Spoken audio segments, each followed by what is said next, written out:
How do you do, ladies and gentlemen? It is our privilege to bring you at this time an eyewitness report of the first International Crepitation Contest.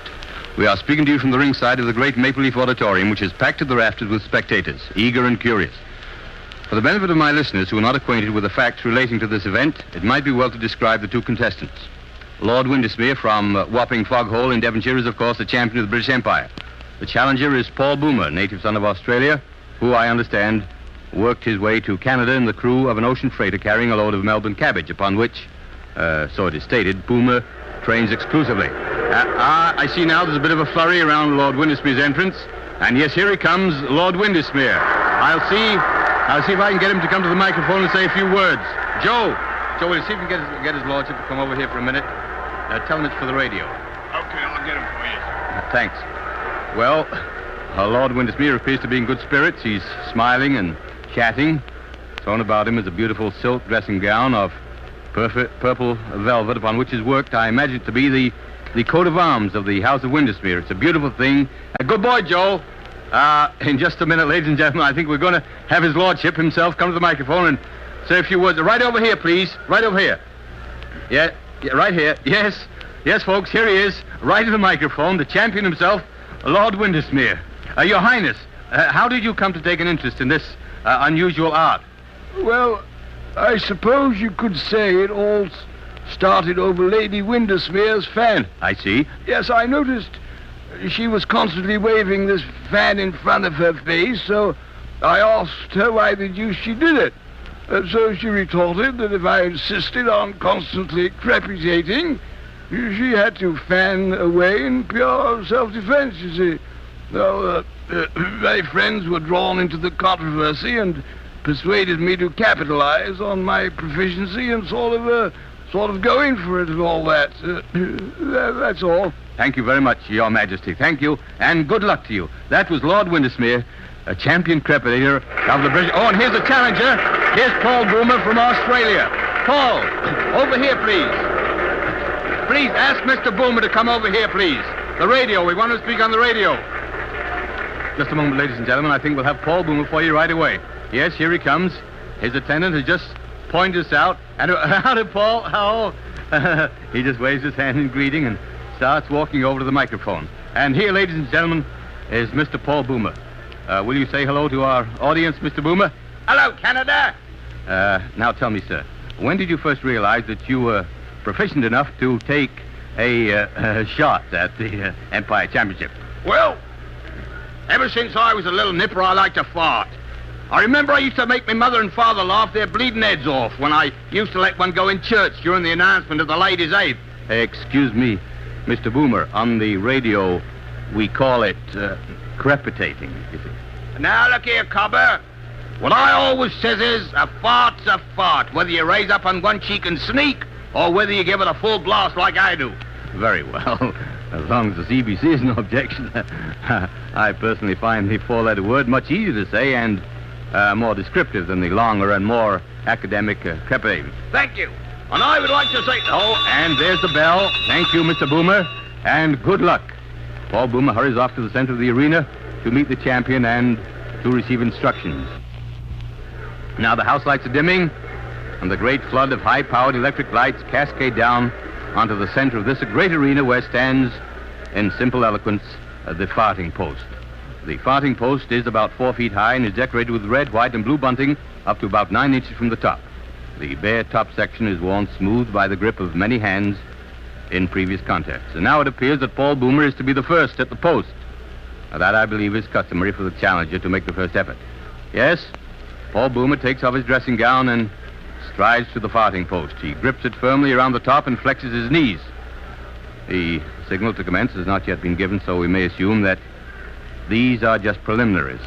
I think I have time to describe Mr. Boomer's outfit. He's stripped from the waist up and wears a tight-fitting trunks of powder blue trimmed with scarlet. These trunks are similar to those worn by wrestlers with one important difference. Excuse me.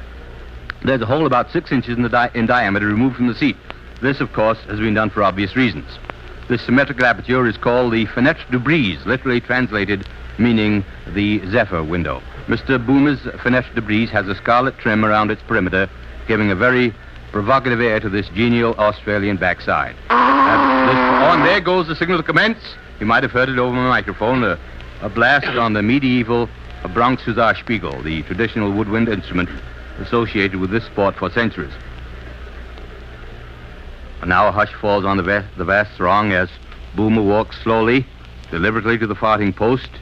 He's exuding confidence, and he gives one last all-encompassing grin to the tense audience as he grips the farthing post between a pair of hands that look as though they could splinter the post. Now he flexes his knees, much in the manner of a boxer. He seems to be concentrating on the very top of the farthing post. You can hear a pin drop, and here it comes.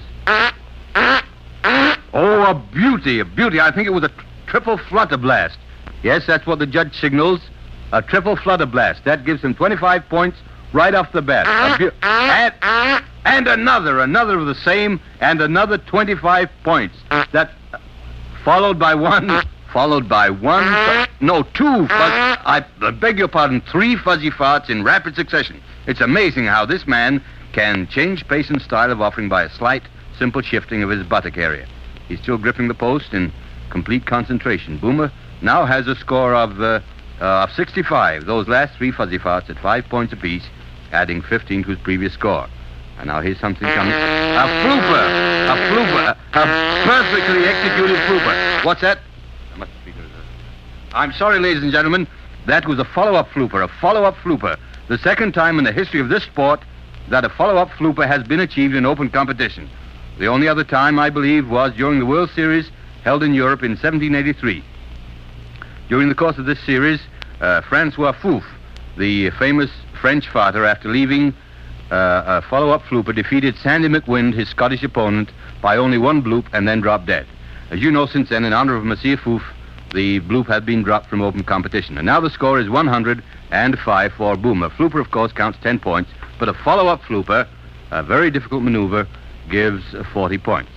Well, this certainly has been a whirlwind session. I think that Paul Boomer is about played out, or blown out, as they say. What am I saying? There's a fuzzy fart and another. That gives him 10 more points, and he's not through yet, apparently.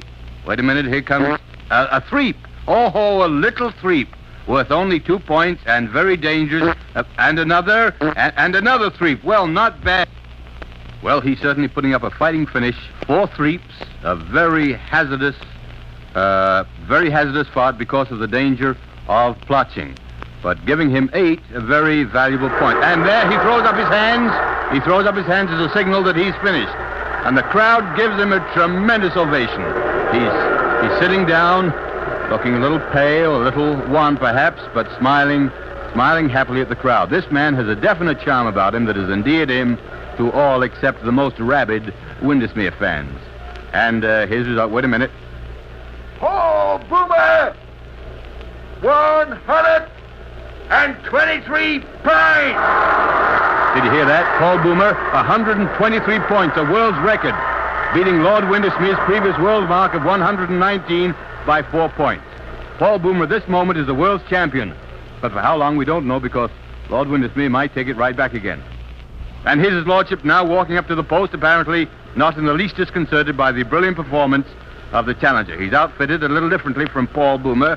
He has purple tights, full-length tights, and around the fenêtre de brise, you remember the hole cut out from the center of his seat, around this there's a fringe of little gold tassels about 4 inches long. This, no doubt, is some decoration affected by... just a moment. There seems to be some sort of a dispute here. Paul Boomer and his seconds are on their feet and seem to be arguing with the judges and pointing to the fringe on their champion's posterior. Oh, I see. Paul Boomer is claiming that the fringe might add a whistle or some other sound to Lord Windesmear's efforts and so increase their value. And after all, in a closely fought contest like this, every little advantage must be jealously watched. The judges appear to be agreeing with Paul Boomer, and they direct the champion to remove the fringe. He doesn't like the decision very much, and the crowd's getting resentful. They think he should be a better sport about it. And I agree with him. Oh, he seems to have decided that he's got to give in, and he rips off the fringe and flings it to the ground. Then he walks over to where Boomer is sitting. He turns his back, puts his hands on his hips, and he leaves a threep right in Paul Boomer's face. The crowd get a kick out of this. As you know, a threep is a very low scorer, only 2 points, but to throw one away just in a gesture of defiance demonstrates the spirit of dash and recklessness which has made the Englishman the champion that he is. He's smiling disdainfully now as he returns to the center of the arena. He nods to the judge to show he's ready, and hello, what's this? He's not going to use a farting post. Lord Windesmear, the champion, in a final gesture of contempt, scorns the use of the farting post. Well, this is developing into a bit of a grudge contest. He has his hands on his hips, feet apart, knees slightly bent, and a sizzler. His first attempt and another one. 2 in a row, and another one, a third. 3 sizzlers in a row, a tremendous effort. 60 points in his first 30 seconds. And 1, 2, 3, 4. 4 fuzzes, 4 fragrant fuzzes in rapid succession. It's a pleasure to see the ease and comfort with which his lordship leaves his fart. Perfect technique. And now his score is 80 points. 80 points in the first 30 seconds of the post. Now he's getting ready again. Hands on hips. A little bit red in the face as he strains to... Oh, something there. Wait a minute. Something's wrong. His attendants run into him. He's in some kind of distress. I see. Yes, the judge's signal. It was a plotcher. Oh, hard luck, your lordship, sir. Hard luck. The champion left a very bad plotcher and will be penalized 15 points. That puts him back to 65 points, 59 short of the 124 he needs to retain his championship. He's all set again and seems to be straining a little more cautiously. And here is...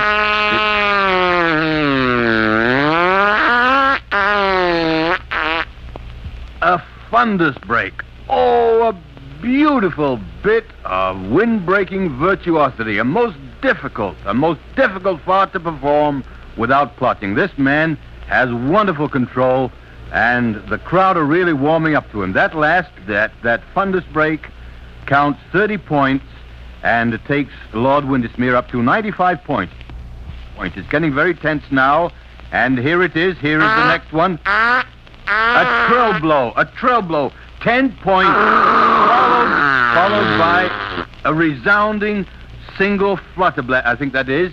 Wait, yes, the judges proclaim that to be a single flutter blast. A lovely change of pace there, and now the excitement is growing unbearable as the champion takes a step away from the post, and his score is 120, just 3 points short of the Paul Boomer mark, just 3 points short. If he gets one more fuzzy or 2 small freaks, it's all over but the shouting, and the challenger will have to return to Australia with his shattered hopes. I think everyone's heart aches for Paul Boomer. He's really a great guy, but Windesmear steps up to the post again and looks very confident as he gets ready for the killing.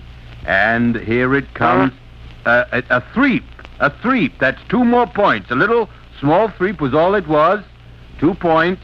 And now it's practically over. Just 1 more of those little threeps, those little 2-point threeps, in the contest will be over. It seems as though his lordship was deliberately tormenting Boomer by dallying. But Boomer is smiling. It's a forced smile, but he's trying hard. He's sitting there trying hard to take it like the grand sportsman that he is. But he can see defeat standing ready to sweep away his dreams at almost any instant. And now Lord Windesmear steps forward and, hello, he's going to use the farting post for his final evidence. He grasps the post, flexes his knees. It looks as though he's going to try for a high-scoring effort for a whirlwind finish, perhaps another sizzler. And now he's trying very hard. The veins are starting out on his forehead, and even the trickle of perspiration venturing down his temple seems to hesitate, so that this mighty last effort should have undivided attention. Now, the suggestion of a smile from the champion. He seems to have decided just what treatment he's going to give this final bid. I see the audience, almost to a man, is on its feet, breathless and tense. He closes his eyes. A look of pure ecstasy on his face. Oh,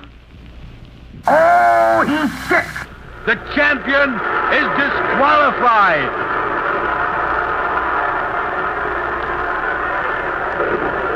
Ladies and gentlemen, as a special service feature, we have brought you direct from the ringside of the Maple Leaf Auditorium a blow-by-blow description of the first Crepitation contest held under international auspices. This broadcast replaced midweek meditations usually heard at this time.